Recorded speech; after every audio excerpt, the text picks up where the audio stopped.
कि गाढ़े में जो बिसरई बाह मैं हरी, जातों से हम बोलब नाही।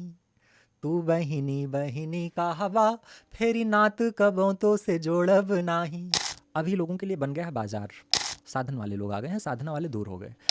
लिख सकते हैं आप, पढ़ सकते हैं आप, दूसरों की पीड़ा, दूसरों की संवेदना महसूस करते हैं, शब्द दे पाते हैं। अब केवल इतने तक नहीं आंका जा रहा है कवि सम्मेलन के लोगों को, या जो भी कविता कर्म कर रहे हैं। अब ये एक मुझे लगता है कि इसमें लोग कैरियर बनाने आते हैं। इधर आपको इंजीनियरिंग, IIM, IIT के बच्चे मिल रहे होंगे जो छोड़ के आ रहे हैं। तो ऐसे कमेंट्स आपको वहाँ दिखते हैं। जो एक वर्ग है जो साहित्य में रुचि रखता है, जो कविता शायरी पढ़ता रहा है, जो ये जानता है कि मिर्ज़ा गालिब की मेयार क्या है। रामचरितमानस के जो पात्र हैं, एक एक पात्र आपको आपके जीवन की मॉडर्न शिक्षा देता है आपको। अगर दुविधा है कोई आपके जीवन में तो पढ़िए, सभी का हाल मिलेगा आपको तुलसी के मानस में। आँख का हर सपन आफताबी रहा, काम लेकिन हमेशा नवाबी रहा। आचरण में नहीं ढल सका उम्र भर, ज्ञान सारा किताबी किताबी रहा। रील में कई बार ऐसे हम 4 देखते हैं, 5वां कुछ ऐसा आ जाता है कि पलट के फिर से नीचे स्क्रॉल कर लेते हैं। हमारी जब उम्र सरकार ने ही बोला हम दो हमारे दो, तो दादाजी तो गए ना उसमें से।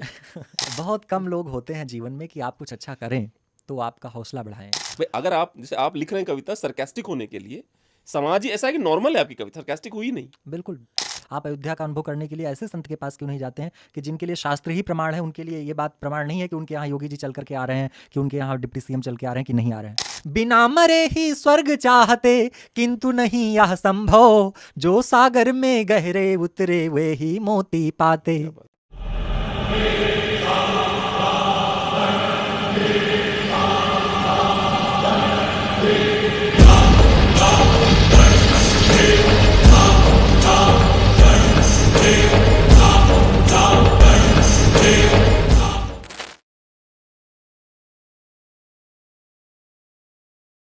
नमस्कार, मेरा नाम सुशील, आप इकोलेस देख रहे हैं। इकोलेस में हमारे साथ कवि रामायणधर द्विवेदी जी हैं। आइए मिलते हैं और समझते हैं किस प्रकार से ये कवि बने और इनकी जो पकड़ है कविताओं के साथ साथ अध्यात्म पे, वो अपने आप में बहुत बड़ी चीज है। इन्होंने बहुत सारी चीजें बताई, इसमें कुमार विश्वास जी के साथ भी काम कर रहे हैं। आइए मिलते हैं रामायणधर द्विवेदी सर से। परंपराओं में जो कुछ वहाँ प्रचलन में है कि ऐसा कुछ भाई बहन के ऊपर साहित्य ही कहीं नहीं है, दुर्लभ है वो। राजन जी महाराज जो कथावाचक हैं, उनके कई छंद पढ़ते हैं, बहुत गिने चुने 5-6 छंद पढ़ते हैं। वो पूरी किताब है, मैं आपको उपलब्ध कराऊंगा। वो आप पढ़ेंगे तो आपको लगेगा, एक तो लगेगा कि भोजपुरी में क्या काम हो, वरना कितना गंद मचा रखा है लोगों ने। और ऐसे ही उन्होंने जब भीष्म पितामह पर केंद्रित भीष्म बाबा लिखी है, तो उन्होंने भगवान से बड़ा भक्त को बना दिया है, उसमें भीष्म पितामह को शीर्ष पे कर दिया है। और कवि का नाम क्या है? चंद्रशेखर मिश्र। मिश्र। अच्छा। अद्भुत काम है। द्रौपदी में तो क्या बात है, मतलब जब वो उलाहने देना शुरू करती हैं और उनको लगता है कि कृष्ण भी बचाने नहीं आएंगे, तो जितने ताने हो सकते थे जीवन के वो सब दे डालती हैं एक बहन के रूप में। तो अपने यहाँ परंपरा है कि जब कोई शादी होती है परिवार में, तो बुआ आती हैं काजल लगाने के लिए। तो द्रौपदी सब कह डालती हैं कृष्ण से कि अगर आज बचाने नहीं आए तो मैं ये रस्म भी नहीं निभाऊंगी, अपना अधिकार जताते हुए। तो उसमें 2-4 छंद मैं ध्यान में आ रहा आपको सुनाता हूँ। Please please. कि उलाहने देती है कि गाढ़े में जो बिसरई बाह मैं हरी, जातों से हम बोलब नाही। तू बहिनी बहिनी का हवा, फेरी नात कबों तो से जोड़ब नाही। पूस में ले खिचरी अइबा, गठरी सड़ी जाए पे खोलब नाही। सावन में तो है बांधे बदे, जरई फेरी ताल में बोरब नाही। ये तक कहती हैं कि तीज पड़े त्योहार पड़े, बिरना फेरी धोती मंगाऊ बुनाही। आन के आगे भले झुकबे, तू से कछु भी फरमाऊ बुनाही। मौर बधे भगिना के सिरे, इमली तोह से घोटुआऊ बुनाही। पूत बियाहन तू चलबा, हम काजर आँख लगाऊ बुनाही। अद्भुत काम उसमें उन्होंने किया है। और कृष्ण भी जब बचाने के लिए दौड़ते हैं तो ऐसा वर्णन किया है कि जब वो उन तक आवाज़ पहुंचती है और द्रौपदी द्रौपदी पुकारते हुए भागते हैं, तो आसमान में उस दिन 3 विमान दिखाई दे रहा है। तो लोग अचंभित हैं कि ये 3 विमान कैसे एक साथ उड़ रहा है। तो गरुड़ पर तो बैठे ही हुए हैं, लेकिन उनको लगता है कि आज गरुड़ की आवश्यकता नहीं, मेरी आवश्यकता वहाँ बहुत ज़्यादा है, मुझे पुकार रही है मेरी द्रौपदी। तो उतर के गरुड़ की पीठ से वो आगे भाग जा रहे हैं। तो उनके आगे कृष्ण उड़ने लग रहे हैं, और कृष्ण को भी ये लगता है कि आज मुझसे ज़्यादा वहाँ लाज बचाने के लिए वस्त्र की आवश्यकता है। तो उनका पीताम्बर शरीर से निकल के वो उनसे आगे उड़ रहा है। तो एक समान 3-3 विमान उड़ रहा है। ऐसा अद्भुत वर्णन उन्होंने किया है कि आप पढ़ के आनंद आ जाता है। एक तो नहीं, बहुत बहुत अच्छा है, बहुत इमोशनल, बहुत अच्छा है, वेरी इमोशनल, बहुत अच्छा है। वो आप पढ़ेंगे, बहुत अच्छी पुस्तक है। वो सब जगह मिल नहीं पाती है। एक तो अयोध्या में त्रिवेदी बुक डिपो है, उनके यहाँ मिलती है, और या तो बनारस में स्टेशन पे 7 नंबर या 6 नंबर प्लेटफार्म पे एक जो पुस्तकों वाला लगा होता है ठेला, उस पे मिलती है, 2 ही जगह मिलती है। कितना दुखद है ना, मतलब इतने बड़े कवि हैं, किताबें नहीं तक मिल रही उपलब्ध है। नहीं ये कराई तो गई। द्रौपदी तो मुझे लगता है कि थोड़ा सा मनोज तिवारी और इन लोगों ने गा करके लोकप्रिय बना दिया था, वरना लोग नाम नहीं लेते हैं। अच्छे लोगों को आजकल कौन पूछ रहा है? आज तो वो चीज़ें सबके लिए महत्वपूर्ण है कि जो डाल दिया जाए तो उस पर व्यूज़ आ जाएँ 5 मिलियन, ये महत्वपूर्ण हो गया है। हालांकि इन चीज़ों पे भी व्यूज़ आते हैं, लेकिन अब लोगों का टेस्ट ख़राब किया है, पहले ख़राब किया गया तो उसकी आदत पड़ी है। आपको लगता है कि क्या कहते हैं उसे, कविताओं का दौर धीरे धीरे खत्म होता जा रहा है? हमेशा ये कहा गया कि साहित्य समाज का दर्पण है, लेकिन जिस साहित्य को समाज का दर्पण कहा गया, क्या वो साहित्य अभी मंचों पर है? तो आपको उत्तर मिलता है नहीं। जिसकी थोड़ी बहुत भी रुचि है साहित्य में, जो थोड़ी बहुत श्रद्धा रखता है, वो अब कवि सम्मेलन के मंचों के पास पहुंच के निराश होता है। उसको लगता है कि क्या करने मैं आ गया हूँ। फिल्मी आज गानों पे भद्दी कविताएं, भद्दी कविताएं, राजनीतिक मुझे तो पार्टियों ये पे। लगता है कि नरेंद्र मोदी पर उनकी चाय पर अगर टिप्पणी ना हो और किसी पत्नी पर कमेंट ना हो तो कोई कवि सम्मेलन ही नहीं पूरा हो रहा है। इन दोनों को ऐसा विषय बना लिया गया है कि इनके बिना, जैसे हमारे यहाँ सत्यनारायण व्रत की कथा होती है तो जब तक शंख न बजे कहते हैं कि अभी कथा नहीं पूरी हो पाई है, तो ऐसे ये दोनों ऐसे विषय हो गए कि पत्नी पे भद्दे कमेंट कर दो, पत्नी को नीचा दिखा दो। मोदी जी, अरे वो चाय वाले को कुछ मत कहो, कल को प्रधानमंत्री बन सकता है। ये लाइन बोले बिना किसी का कवि सम्मेलन पूरा नहीं हो रहा है। तो बहुत दुख होता है। लेकिन और ये भी देखने को मिलता है कि पहले जितनी संख्या होती थी श्रोताओं की, अभी नहीं है। अब नहीं जाते हैं लोग सुनने। अब वो जाते हैं तो किसी चेहरे के प्रभाव में है, किसी सेलिब्रिटी के प्रभाव में है, किसी को सोशल मीडिया पे फॉलो कर रखा है, उनकी कोई रील, उनकी कोई कविता अपनी किसी प्रेयसी को सुना करके प्रभावित किया है, तो उनके प्रभाव में चले जा रहे हैं। लेकिन साहित्य सुनने वाले जो लोग थे, जिनको कहा जाता था कि असली श्रोता हैं कवि सम्मेलन के, वो नहीं जाते हैं। एक कारण लोग ये बता देते हैं, मंच के लोग तो ये कह देते हैं कवि, क्योंकि वो अपने ईगो को सेटिस्फाई करने के लिए उनके पास एक जवाब ये होता है कि आजकल वो सोशल मीडिया पे लोग सुन लेते हैं तो लोग नहीं आना चाहते हैं। ऐसा बिल्कुल नहीं है। कथा भी लोग सुनने वाले लोग जो हैं, क्या उनको उपलब्ध नहीं है? लेकिन अच्छे कथावाचकों की कथा होती है तो लाखों में लोग बैठे होते हैं, उनकी भी चीज़ें आपको मिल जाती हैं, ऑनलाइन उपलब्ध हैं। बट कथावाचकों में आपको टोक देता हूँ, कथावाचकों में लोग इसलिए जाते हैं, उनको लगता है हमारी मनोकामना पूरी होगी, बाबा जी बहुत महान है, इनका आशीर्वाद मिलेगा तो हमारी मनोकामना पूरी हो कोई कारण बन रहा है ना कि वो जा रहे हैं। ये सोशल मीडिया वाली बात तो वहाँ भी लागू हो सकती है, लेकिन उनके पास कोई एक बोध है, कोई एक कारण है। कवि सम्मेलन वाले व्यक्तियों के पास अब कोई कारण नहीं रह गया। पहले ये कारण होता था, उनके पास जाएंगे, कुछ सीखेंगे, किसी अच्छे विषय पर चर्चा होगी। ये कारण भी नहीं रहा। ये कारण भी नहीं रहा कि वो व्यक्ति, मैंने सुन रखा है कि बहुत अच्छे थे, वो यहाँ गए थे, ऐसा कर रखा था, वैसा कर रखा था। ऐसी कहानियाँ भी अब लोग सुनने में नहीं आती हैं कि किसी के जीवन की कोई ऐसी घटना हो जिससे प्रभावित होकर के लोग जाएं। अभी लोगों के लिए बन गया है बाजार। और मैं एक बात कहता हूँ कि जिसके लिए कविता साधना का विषय है, वो व्यक्ति अब मंचों से दूर है। अब मंच पे वे लोग हैं जिनके लिए साधन है। साधन वाले लोग आ गए हैं, साधना वाले दूर हो गए। या तो ये कहें कि दूर हो गए, या तो ये भी कह सकता हूँ कि दूर कर दिए गए। क्योंकि मुझे बहुत अच्छे से याद है, मैं किसी कवि सम्मेलन में था कानपुर में, हुआ भी नहीं था, वहाँ के एक नाम नहीं लूँगा, बैंक का कवि सम्मेलन था। किसी बड़े अधिकारी ने मुझे फ़ोन किया और कि कोई टीम बना दीजिए और एक अच्छा कवि सम्मेलन यहाँ कराना है मुझे बैंक का।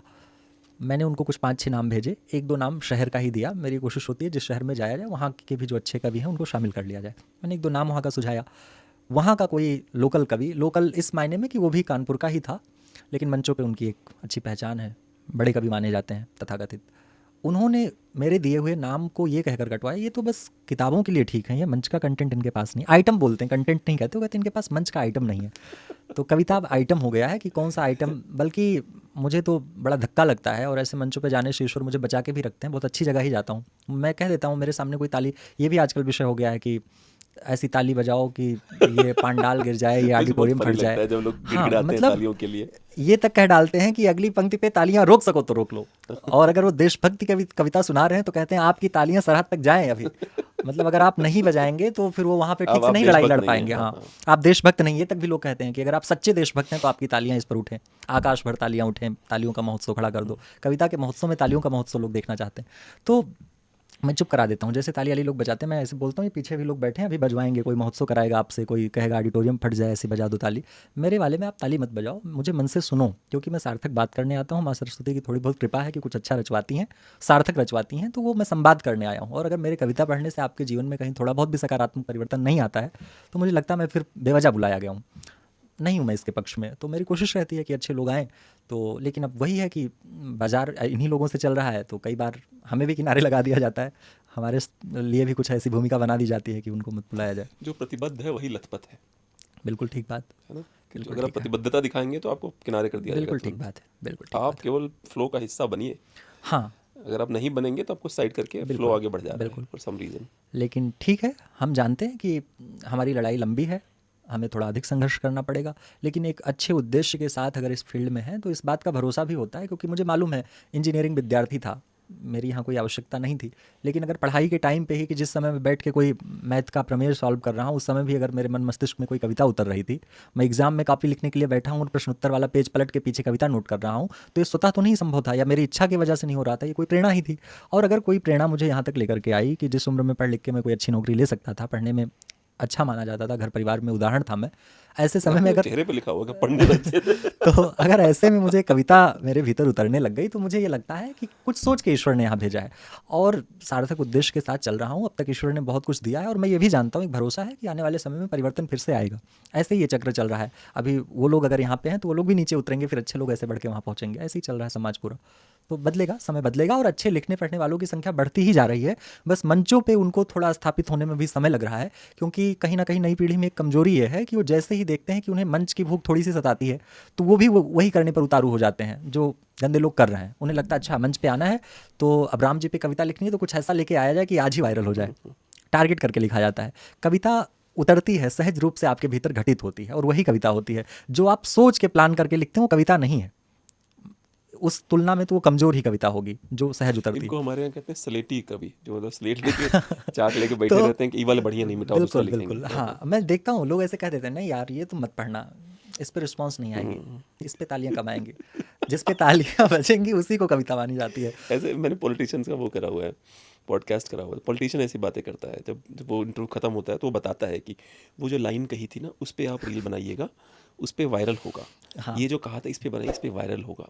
उसको याद होता है क्योंकि हाँ उसने हाँ, पता जानबूझ के होता है। कही है वो लाइनें, बिल्कुल बिल्कुल, ताकि तैयारी के उसको साथ पता आते होता हैं है ना। बिल्कुल तैयारी आप के समझ साथ रहे आते हो? हैं। मुझे तो आश्चर्य होता है कि मैं किसी किसी कवि सम्मेलन में होता हूँ और दो कवि बैठे हैं हास्य के, तो आपस में चर्चा करते हैं यार वो जो मैं अभी ये कविता पढ़ूंगा ना तो उसमें मैं भूमिका में ये वाली टिप्पणी करने वाला हूँ, तो तुम तो ये नहीं करने का मन बनाए हो। तो कहते नहीं मैंने भी यही मन बनाया था, तुम बदल लो क्योंकि तुमसे पहले मुझे पढ़वाया जाएगा, मैं वहाँ ये टिप्पणी करने वाला हूँ। तो यार तुम ताली ज़्यादा बजवा लोगे, हमारे पास जो दूसरे विकल्प है उस पर ताली कम बजेगी। हाँ।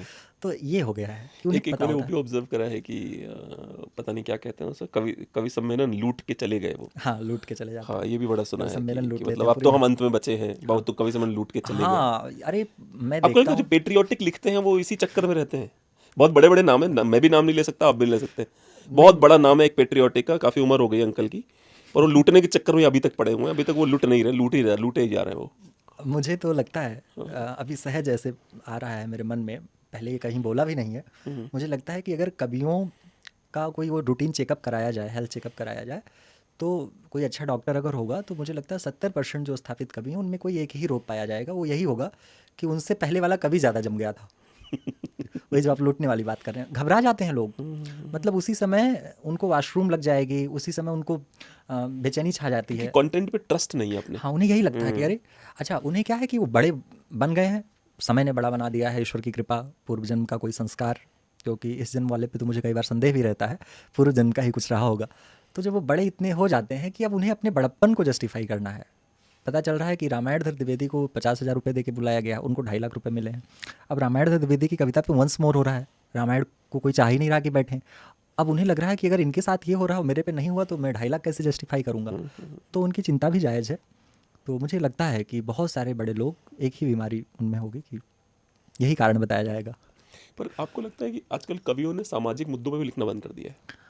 सामाजिक मुद्दों भी उनके उनके उसका हिस्सा नहीं है? वही सामाजिक मुद्दा उनके लिए विषय है जो तत्काल में कुछ चल रहा हो, समसामयिक हो, उनको लग रहा हो कि इस पे अभी चैनल वाले उठा तालियां लेंगे, बज जाएंगी, इस पे ये व्यक्ति शेयर कर सकता है, इस पे अगर मैं लिख दूं बोल दूं तो भारतीय जनता पार्टी के नेशनल पेज से शेयर कर दिया जाएगा, तो वो विषय उनके लिए हो जाता है लिखने के लिए।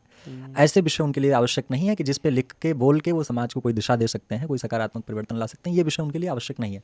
उनके लिए वही विषय आवश्यक है कि ये अगर मैं बोल दूं तो हो सकता है, अच्छा दशहरा आ रहा है, अगर मैं रावण पे कुछ ऐसा कह दूं, राम जी पे कह दूं, तो दशहरा का जो कवि सम्मेलन होना है वहाँ ददरी मेला में, उसमें बुला लिया जाएगा। अच्छा वहाँ रायपुर में सबसे अच्छा कार्यक्रम होता है, वहाँ तक अगर वीडियो हमारी पहुँच गई इस विषय पर, तो उसका सम्मेलन में आमंत्रित कर लिया पर जाऊँगा। मुझे एक बात बताइए कि कवि को भी तो अधिकार है ये करने का, क्यों नहीं है उसे अधिकार भाई?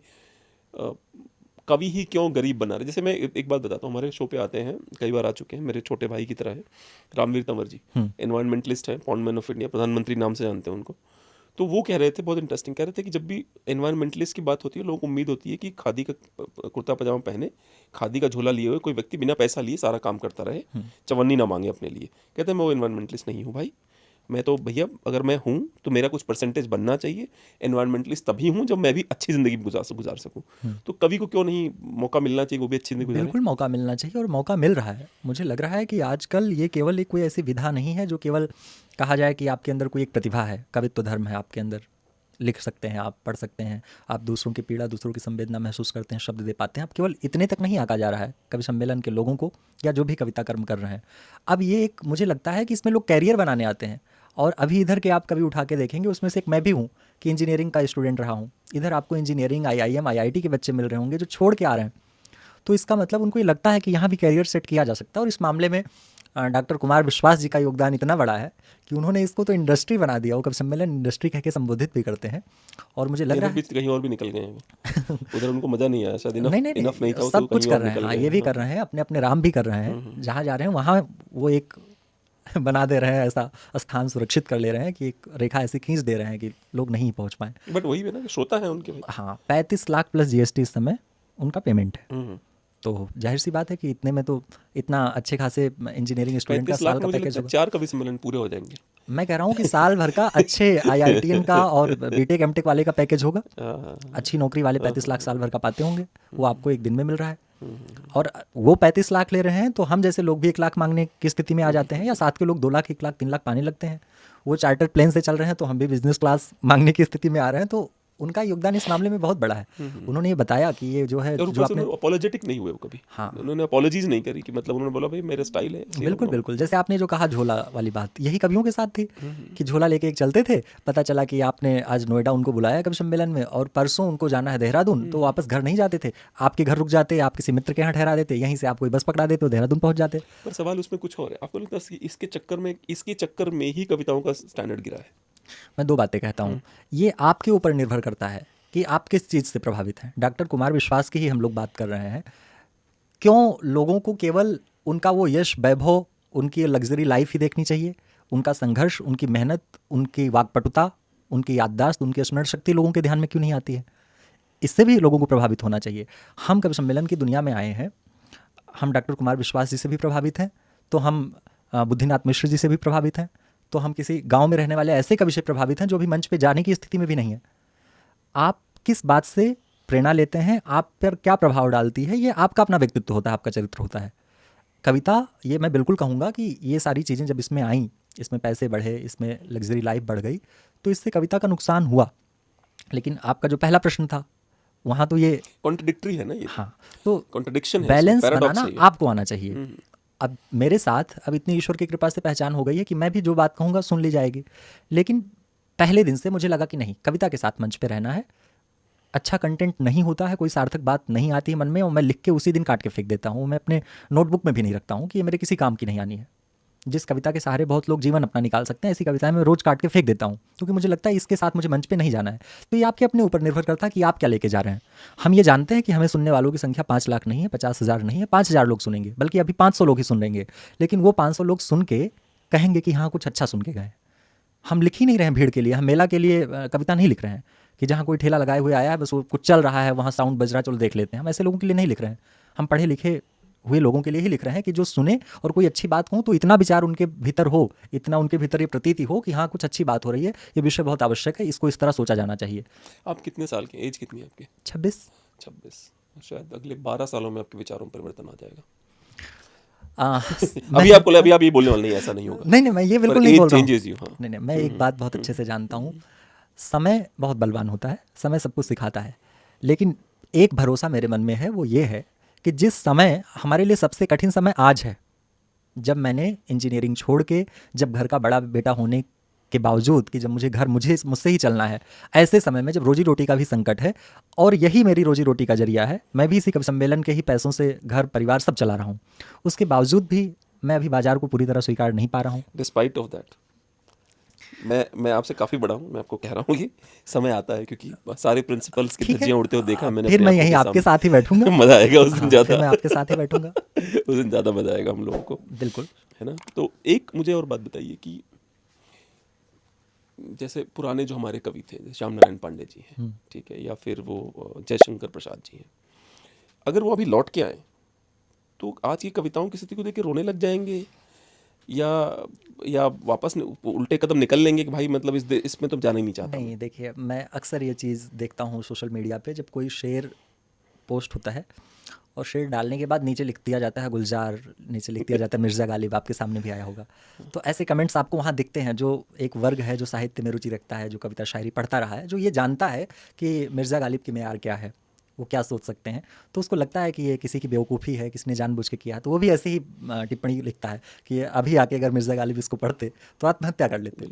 लेकिन एक बात समझनी चाहिए कि हम सभी लोग एक ऐसे समय में जी रहे हैं जहाँ कुछ भी असंभव नहीं है और जहाँ कुछ भी संभव है। ऐसी स्थिति में अगर वो आपने बात कही जयशंकर प्रसाद आ जाएं या महादेवी वर्मा, ये लोग आके देखें, वो बिल्कुल निराश नहीं होंगे, और तभी महादेवी वर्मा को आने के बाद और अच्छा लगेगा। वो तभी महादेवी वर्मा वही जिन्होंने लिखी सखी वो मुझसे कह कर जाते? नहीं, अच्छा, महादेवी वर्मा बहुत बड़ी कवित्री रही हैं देश की, गीत विधा में। तो ये उनकी किसने, एक कहानियाँ मिनट गूगल करना मुझकर- भाई, सखी वो मुझसे कह कर जाते, ये जो तो भगवान बुद्ध पे लिखी गई थी। मैथिली शरण गुप्त, अच्छा, हाँ उन्होंने शायद, अगर मैं अच्छा, बोल रहा हूँ तो सखी वो मुझसे कह कर जाते, मैथिली शरण गुप्त। मैथिली चंद्र। अच्छा अच्छा अच्छा, बहुत बहुत ही प्यारी है ये। हाँ, बहुत अच्छा ही है। प्यारी। मैं इस विषय पे अभी आपको, मेरा भी एक गीत है, जी, थोड़ा जी, उसमें भी नए एंगल में वहाँ आऊँगा जी, भी। जी, जी। देखिए, तो यही मैं कहता हूँ, भगवान राम तब और अधिक प्रामाणिक हो जाते हैं, उनका व्यक्तित्व और निखर के लोगों के सामने आता है, अनुकरणीय हो जाता है, जब सामने कोई रावण जैसा व्यक्तित्व हो। सही बात। उजाला, आज ये रोशनी हमको इसलिए अच्छी लग रही है क्योंकि यहाँ अंधेरा है, हम बाहर चले जाएंगे तो ये हमारे लिए किसी अर्थ का नहीं किसी अर्थ का नहीं। जहाँ हम धूप में आ जाएंगे। तो ऐसे लोग जब उतर के आएंगे और देखेंगे कि क्या चल रहा है, कविता के नाम पे क्या गंद लोगों ने मचा रखी है, तो वो समझ पाएंगे कि हाँ वो किस समय में थे, वो अपने ऊपर गर्व करेंगे, उनको दुख नहीं। सृष्टि में पहली कविता आदि कवि वाल्मीकि ने रची, और यही जो विषय उन्होंने बताया, आह से उपजा होगा गान, तो वो आह क्या थी? वो जो क्रौंच का जोड़ा था, जिसमें से एक पक्षी शिकारी मार देता है तीर और मर जाता है, तो उनके भीतर से एक कविता घटित होती है। वो तब तक जानते नहीं थे कि ये कविता है, ये किस छंद में है। अनुष्टुप छंद में उनके भीतर कविता घटित होती है। पहला श्लोक जो जिसको सृष्टि में पहली बार कहा जाता है कि यही पहली कविता है, तो वो रचते हैं कि माँ निषाद प्रतिष्ठाम तम गमा शाश्वती समा यत क्रौंच मिथुनादेकम अवधि काम मोहितम। बाद में उनको पता चलता है कि ये तो कविता है, वहाँ से बताया क्या जाता मतलब क्या हुआ जो आपने कहा अभी अभी? वही उन्होंने क्रौंच के जोड़े को देखा और उसी से वो व्यथित हो जाते हैं और वो श्राप दे देते हैं। नहीं, मुझे कहानी बिल्कुल नहीं पता। आपको नहीं पता नहीं, है? मुझे नहीं पता। वो जोड़ा रहता है ना हंस का, सारस का जोड़ा रहता है। तो एक कोई शिकारी आता है और देखता है कि शिकारी एक जोड़े में से एक पक्षी को मार देता है। आदि कवि वाल्मीकि देखते हैं कि जो दूसरा पक्षी है वो भी मर जाता है। ये आपने सारस के बारे में सुन रखा होगा। 4-5 दिन तक उसी लाश के पास भूखा हाँ, रहता है, अपने प्राण तो त्यागता है। उसी के वियोग में उन्होंने देखा, तो उनके सामने पहली बार कोई घटना घटी थी, उसी को उन्होंने शब्द दे दिया था, जिसको संस्कृत में उनके भीतर श्लोक घटित हो गया। इसी घटना को उन्होंने कह दिया। अच्छा। तो इसी को बताया जाता है कि सृष्टि में पहली बार कविता यही घटित हुई थी। अच्छा। उसके बाद कविताएं शुरू हुई। आपको क्या लगता है कि जो क्या कहते हैं, जो तुलसीदास जी की चर्चा करते हैं, गोस्वामी तुलसीदास जी की, मैं गोस्वामी तुलसीदास जी के एक कट्टर हिंदू होने के कारण कई बार मैं उनसे वो भी रखता था, मतलब मुझे लगता था कि यार इनके प्रिय भगवान का मंदिर इनके समय से थोड़े समय पहले तोड़ा गया था, इनकी रचनाओं में उसका नाम तक नहीं है। ठीक है, एक मेरा उनसे शिकायत है गोस्वामी जी से।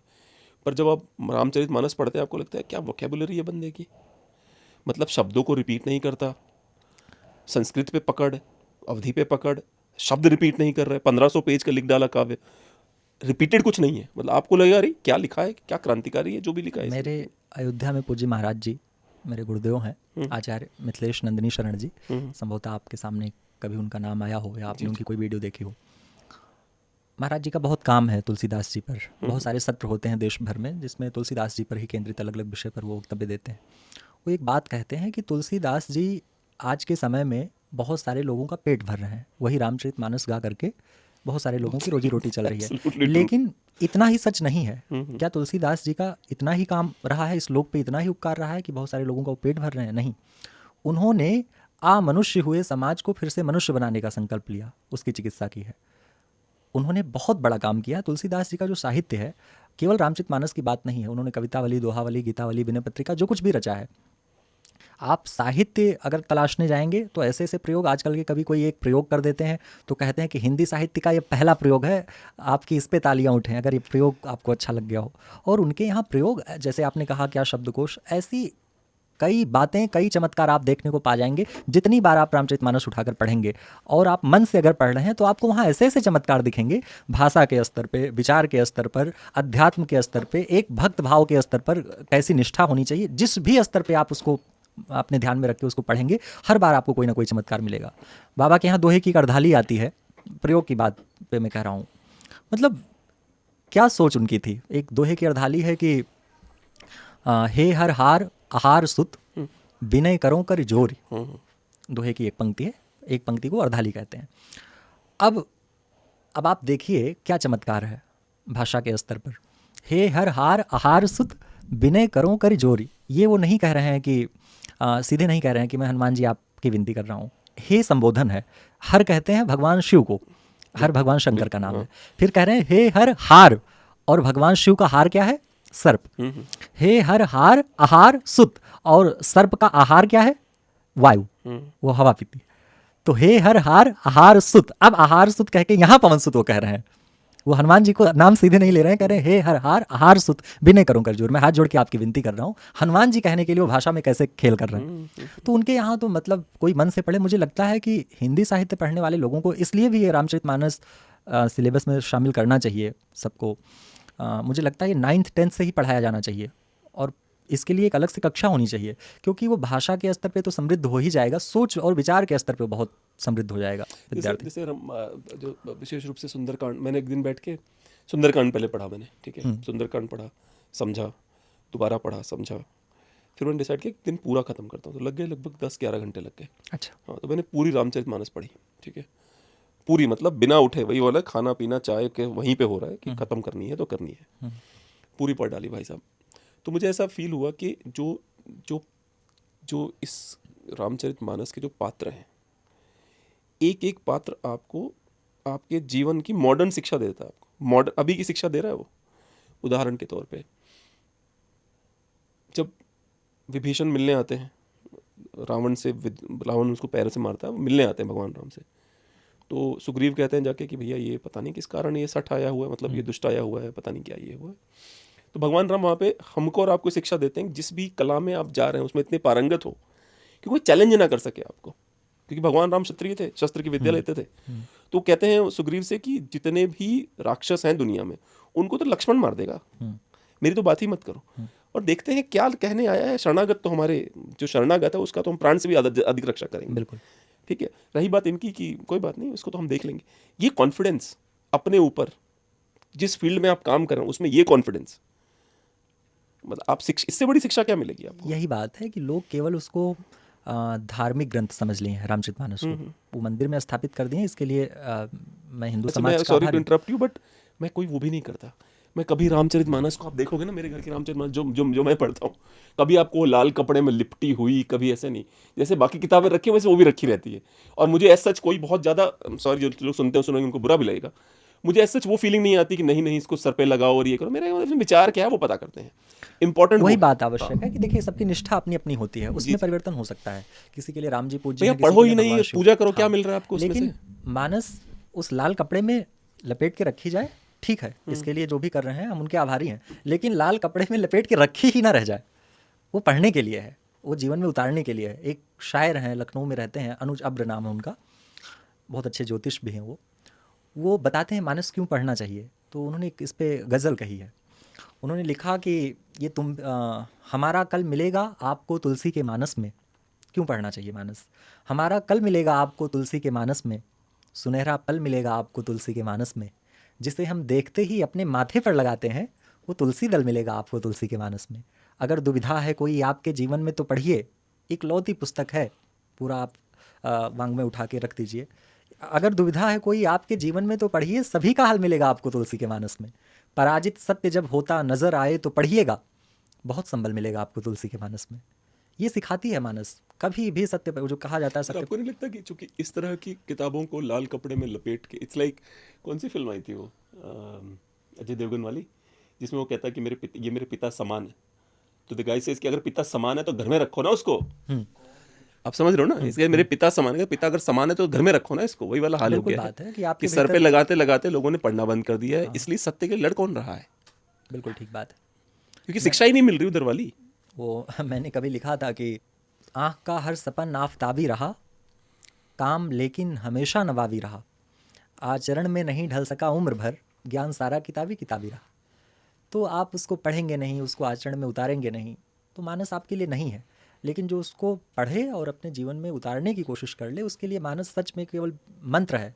मानस से अच्छी कोई प्रेरणा ही नहीं है समाज में। मैंने लिखा था, नज़र थी या कि बारिश की झड़ी थी, चुनौती बारहा सिर पर खड़ी थी, कोई रावण मगर जीता न मुझसे, वजह ये मैंने रामायण पढ़ी थी। क्या बात। तो रामायण पढ़ के ये जाना है कि ठीक है, परेशान होंगे, लड़ेंगे, लेकिन अंत में सत्य ही जीतेगा। पर वो जो जो क्षणिक सुख जो रील दे जाती है आपको, रील जो होती है वो आपको एक क्षणिक सुख देती है, बड़ा मजा आता है आपको। ऐसे आपने एक किया, जैसे वो फ्रेंच गे प्रिंस नहीं होते थे पुराने समय के, वो हमेशा ऐसे अपने लिए जो लड़कियां लड़के चूज करते थे, फोटोज का वो होता ऐसे ऐसे करते थे वो। पता नहीं हम फ्रेंच के बारे में कितना पढ़ा है, पर मुझे पता है लुई 14 लुई 15 सब करते हैं, ऐसे ऐसे करके फोटो फेंकते थे। तो उसी ट्रिक को इन लोगों ने इस पे लाए हैं कि रील पे रील आती जाती है। बिल्कुल। हाँ, और वो आपके दिमाग को डोपामिन सप्लाई देती जाती है। तो कौन इतना डिटेल में जाए, कौन पढ़े? परमानेंट डोपामिन सप्लाई किसी को नहीं चाहिए। नहीं चाहिए। हालांकि अच्छी चीज़ें भी उपलब्ध हैं। रील में कई बार ऐसे हम 4 देखते हैं, 5वां कुछ ऐसा आ जाता है कि पलट के फिर से नीचे स्क्रॉल कर लेते हैं। लेकिन अब वही आपकी अपनी पसंद क्या है। पसंद असल में एक समाज में ये भी समस्या आई है, तो अब पसंद के आधार पर जीवन जीने वाले लोगों पर के साथ ही मैं संकट। आपको एक बात बताता हूँ। मेरे पिताजी 10वीं फेल थे, मेरी माताजी 5वीं पास हैं। उन्होंने मुझे सिखाया कि रामचरितमानस पढ़नी चाहिए। मुझे ऐसा लगता है शिक्षा जो है, भारत देश की शिक्षा है, अगर अधिक शिक्षित हो गए आप, तो अपनी जड़ों को तो काट डाला आपने, वहीं के वहीं आप आउट हैं उससे। जानना जानने में बाधक है। बिल्कुल। मेरे पिताजी ने 10वीं फेल हुए थे, वो रामचरितमानस उनको पूरी याद थी, रटा हुआ था, कंठस्थ। गांव में आपको, आप तो हैं भी उस मेरी माता जी हैं, अभी 79 ईयर्स की हैं, पिताजी की चलो मृत्यु हो गई। उनको रामचरितमानस, अभी मैं सुंदरकांड पढ़ता रहूंगा, कोई लाइन जरूर बोली, अरे ऐसे ना ऐसे लिखा बच्ची, ऐसे ना ऐसे लिखा बा। ऐसे बताते हैं। ठीक है, वो मुझे 1 घंटा लगता है, माता जी को 20 मिनट, इतना रटा हुआ उनको, 20 मिनट में उनका खत्म हो जाता है। ऐसे लोग आपको गांव में बहुत मिल जाएंगे। गांव से हम लोग जो दूर होते चले गए, तमाम चीज़ें इस समाज में शहर आकर के जो बदलाव आया, शहर से क्यों कहा जाता है कि गांव की तरफ रुख करना चाहिए। गांव में जो परिवार संस्था थी, वो आपके निर्माण में, आपके चरित्र निर्माण में, आपके व्यक्तित्व निर्माण में, आपके जीवन के पूरे निर्माण में वो परिवार संस्था बहुत योगदान देती थी। हम परिवार संस्था से दूर हो गए हैं। हम शहर में आने के बाद 3 BHK का जो हमारा घर है, उसमें अगर हमारे 2 बच्चे हैं तो एक कमरा हमारा हो गया, एक हमारी बेटी का हो गया, ये सोनम का कमरा है, ये राहुल का कमरा है। और सोनम का राहुल का कमरा अलग करते ही हम ये भूल जाएं कि वो कुछ संसार सीख पाएगा। हमारी और आपकी परवरिश ऐसी हुई है कि हम या तो रात में अपने दादा के साथ सोते थे, दादी के पास लेटते थे, या माता पिताजी के पास लेटते थे। तो परिवार से तो सामूहिक रूप से कुछ ना कुछ सीखते ही थे। हम लोग बिस्तर पे जाने के बाद, सोने के पहले हम पाँव दबा रहे होते हैं बाबा जी का, वो हमको कोई कहानी सुनाते थे, वो हमको कोई मानस की चौपाई सुनाते थे। उस समय हमारे भीतर वो चौपाइयाँ घटित होती थी। बाद में सुबह उठने के बाद हम अपनी बात करें तो मुझे कोई दिन ऐसा नहीं याद है कि मेरे बाबा के रहते हुए हम कभी और कहीं लेटे, उन्हीं के पास लेटता था। सुबह उठने के बाद भोर में वो भजन गाने लगते थे, मैं पैर दबाता था, वही भजन मैं दोहराता था, मुझसे सुनते थे। तो गायकी मैंने कहीं नहीं सीखी, लेकिन उन्हीं का भजन दोहराते दोहराते मेरे भीतर गायकी थोड़ी बहुत घटित हो गई। कौन सा भजन गाते थे? बहुत सारे भजन गाते थे, कोई भी, जिसमें से एक भजन अरे द्वारपालों भी मैंने उन्हीं से सीखा था। स्कूल टाइम पे मुझसे हर जगह में चोरी का माल करके पैसे कमाए ना उसने, अरे द्वारपालों वाले ने। बहुत देखिए, गांव में पारंपरिक चीज़ें ही आपको सुनने को मिलेंगी। मैं आपको यहाँ ये सिद्धांत बताने की कोशिश कर रहा हूँ कि परिवार संस्था कितना ज़रूरी होती थी हमारे आपके निर्माण में।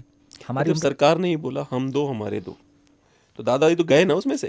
भाई हम 2 हमारे 2, दादाजी जगह ही नहीं है, 2 ही 2 हैं बस, ले दे के। वो एक कवि हैं जबलपुर में, सूरज राय सूरज, उनका एक मुक्तक है, बहुत अच्छे कवि हैं वो।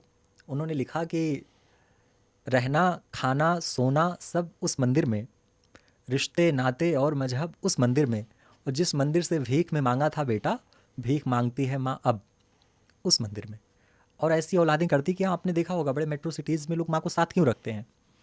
नौकरानी रखेंगे, आया रखेंगे तो उनको सैलरी भी देनी है, ऑफिस में जाने के बाद घर में मन भी लगा रहेगा। अमेरिका ले जाते हैं, कनाडा ले जाते हैं माँ बाप को, अमेरिका, और पति पत्नी आपस में बात करते हैं कि यार मम्मी को बुला लेते हैं, बहुत पैसे लग रहे हैं। अमेरिका की तो स्थिति ये है, मेरे एक परिचित मित्र हैं अमेरिका में, ऐसे किसी बात पे हम चर्चा कर रहे थे इस प्रसंग की, तो उन्होंने मुझसे बताया कि रामायण जी हमारे यहाँ तो ये स्थिति है कि अगर कोई गांव से माँ आती हैं, बुजुर्ग पिता आते हैं, तो पड़ोसी आके पूछता है क्या भाई साहब भाभी जी प्रेग्नेंट हैं क्या। उनको लगता है केवल इसी समय याद किया जाता है बुलाने के लिए, सेवा करने के लिए। पर मैं आपको इसका ऑपोजिट साइड दिखा देता हूँ। यही माँ बाप जिनको पूछते तक नहीं अमेरिकन बच्चे, यही माँ बाप पूरे गाँव में जाके बड़े घमंड से बताते हैं कि हमारा लड़का अमेरिका में रहता है।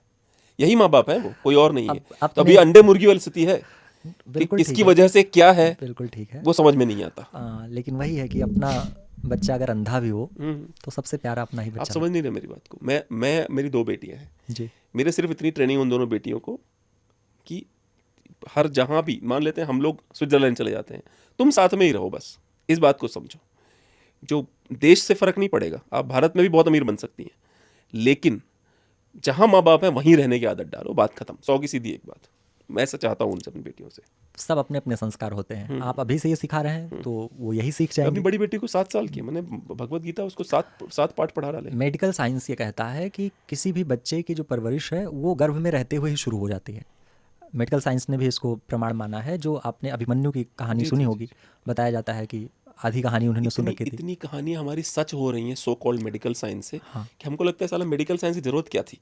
इतनी सारी बातें, ये भी सच है, ये भी सच है, ये भी सच है। तो मैं ये बात इस नाते कह रहा जी, हूँ जी। कि हम आप बच्चों पे एक समय के बाद बिगड़ने लगते हैं, डांटने लगते हैं, लेकिन कहीं ना कहीं गलती हमारी होती है। वो जो सीखा होता है, जिस तरह उसकी परवरिश जिस माहौल में हुआ है वही वो सीखता है। कहा जाता है कि जब किसी माँ के गर्भ में कोई बच्चा आए तो उसी समय से ही उसके आसपास कोई लड़ाई झगड़ा का माहौल नहीं होना चाहिए। थोड़ा बहुत कुछ घर में हो भी तो उसके आसपास नहीं करना चाहिए, बचना चाहिए।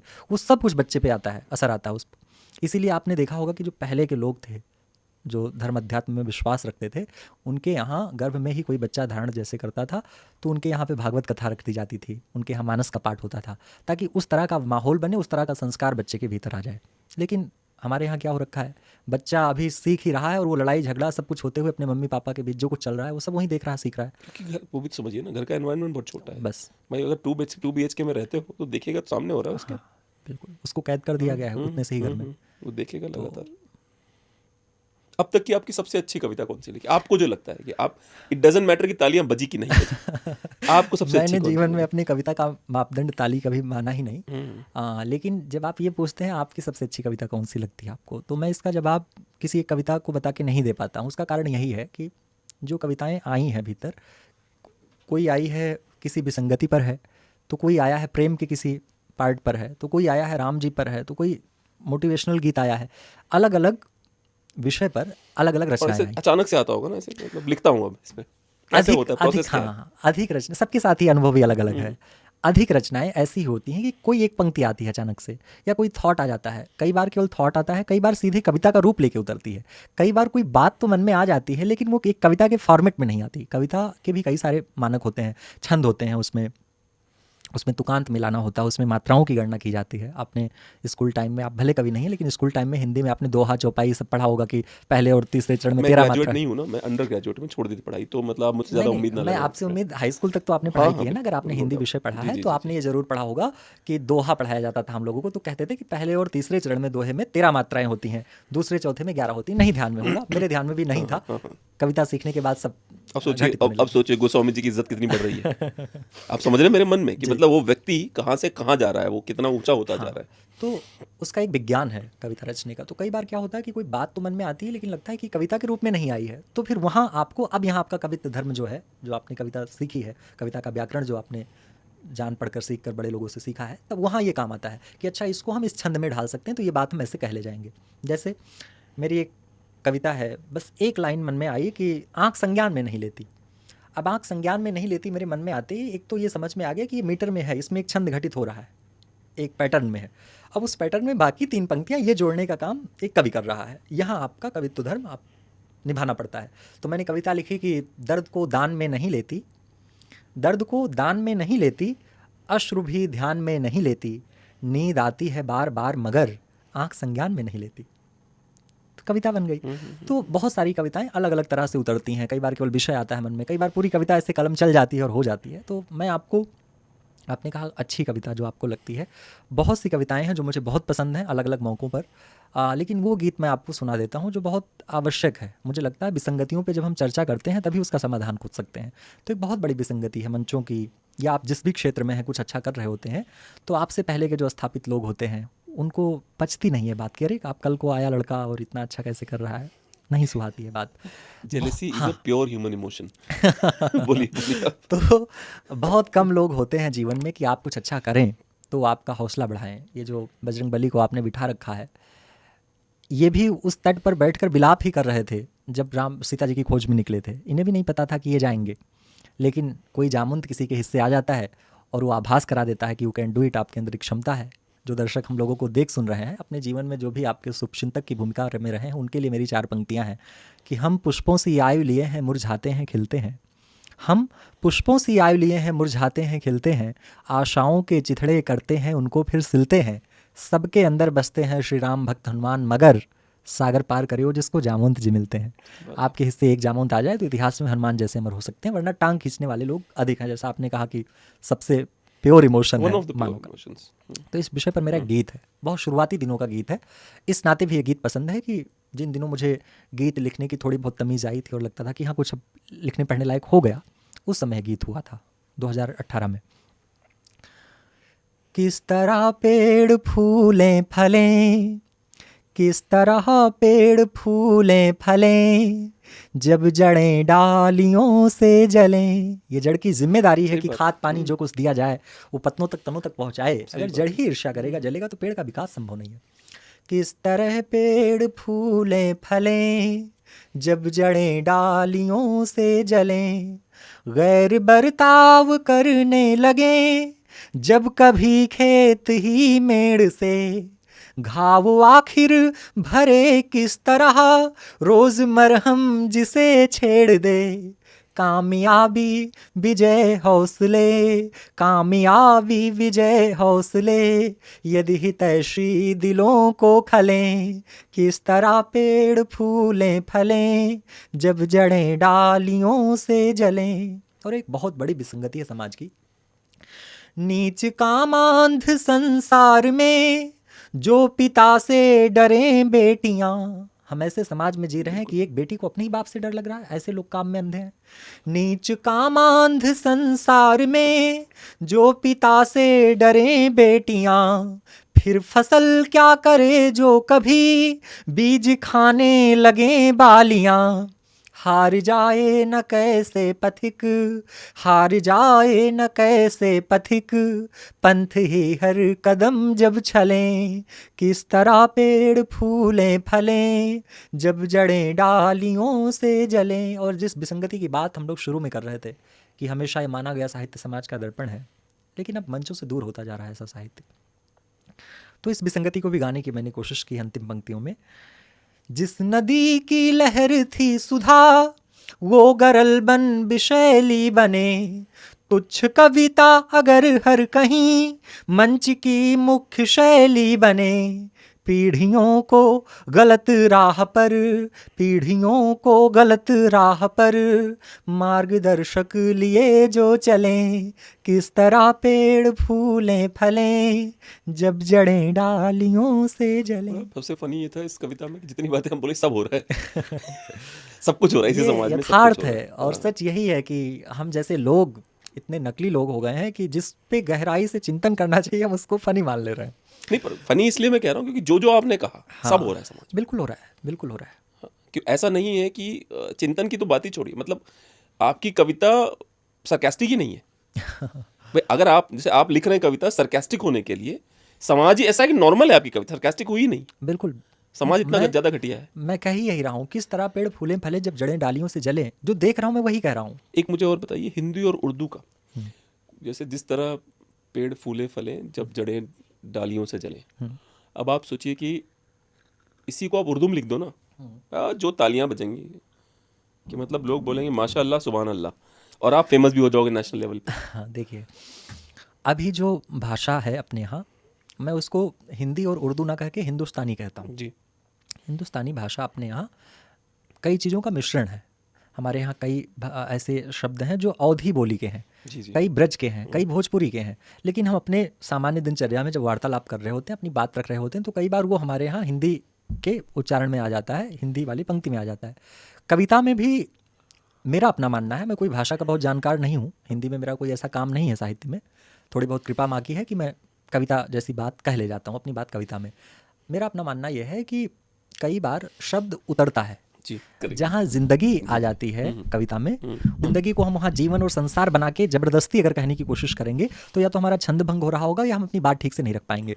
तो अपने आप कविता जान लेती है। शब्दों की प्रयोजनीयता एक विज्ञान है व्याकरण में।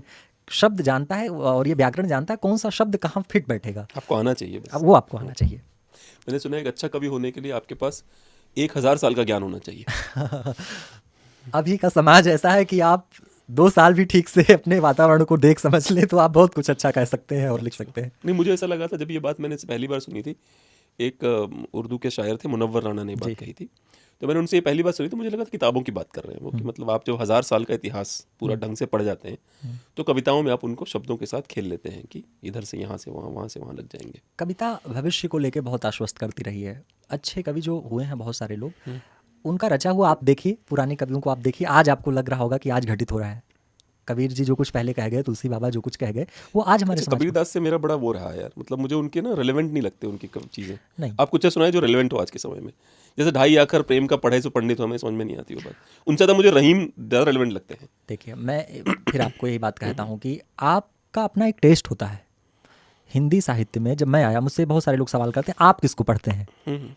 मैं जयशंकर प्रसाद हो गए, महादेवी वर्मा जी हो गए, इन सबको पढ़ता हूँ, इस नाते पढ़ता हूँ कि ये सब हमारे लिए अनुकरणीय है, ये सब हिंदी साहित्य। महादेवी वर्मा सबसे फेमस पोएम निकालो bro, Mahadevi Verma famous poem. तो ये सारे लोग महान लोग रहे हैं, हिंदी साहित्य को इन्होंने उपकृत किया है। परंतु मुझे कोई आज का नया बच्चा भी प्रभावित कर देता है और मैं उसको 10 दिन पढ़ रहा होता हूँ। किशन सरोज एक कवि हुए हैं, बरेली के रहने वाले थे। अच्छा। उनके गीत मुझे इतने अधिक प्रभावित करते हैं कि मुझे लगता है एक किशन सरोज, अभी वो भी इस दुनिया में नहीं है दैहिक रूप से, और अभी एक पिछले साल गुजर गए एक शायर हुए फहमी बदायूनी। अच्छा। मुझे लगता है कि नाम सुना है हाँ, फहमी बदायूनी साहब का नाम नहीं सुना होगा तो कोई शेर आप तक उनका पहुंचा होगा। मुझे लग रहा है कि फहमी साहब को जब से मैंने सुनना पढ़ना शुरू किया था पिछले 3-4 वर्षों से, कोई ऐसा दिन अभी मेरा नहीं गुजरा है 3-4 सालों में कि जिस दिन मैं उनका कोई शेर कहीं कोट ना कर रहा हूँ। मैं अपनी बातचीत के क्रम में फ़ोन पे किसी से बात करते समय, कोई उदाहरण देते समय मेरे दिमाग में उनका कोई ना कोई शेर आ जाता है।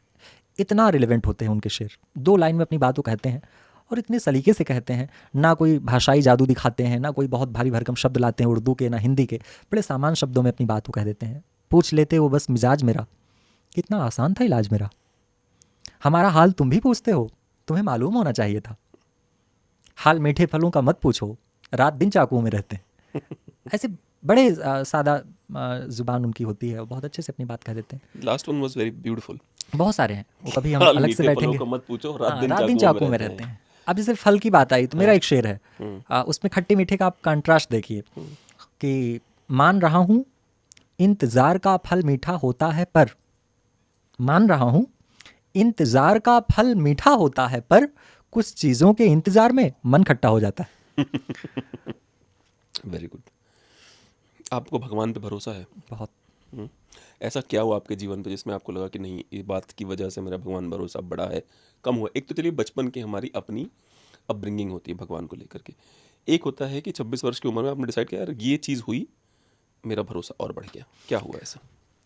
मैं पूरे मानव जाति में 2 तरह से लोगों को देखता हूँ। एक तो वो लोग होते हैं कि वो अपना जीवन जीते हैं अपने शर्तों पे, अपनी योजनाओं पे, अपने उद्देश्य के साथ, और वो लगता है कि ऐसे ऐसी प्लानिंग करेंगे, 2 साल बाद हम यहाँ कर लेंगे, 3 साल बाद ये ज़मीन लेंगे, 4 साल बाद मेरे पास ये वाली गाड़ी होगी, इसी महीने आईफोन मैं ले लूँगा।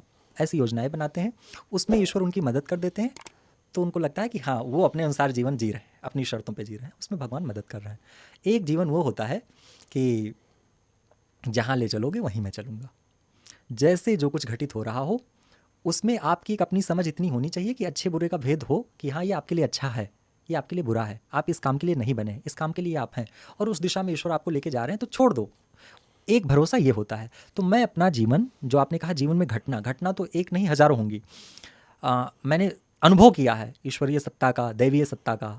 कई बार मंदिरों में जाकर के ऐसे दर्शन हमने पाए हैं कि वो बिना प्रेरणा के और बिना उनकी उस समय की उपस्थिति के संभव ही नहीं था। ऐसे बहुत सारी घटनाएं हैं।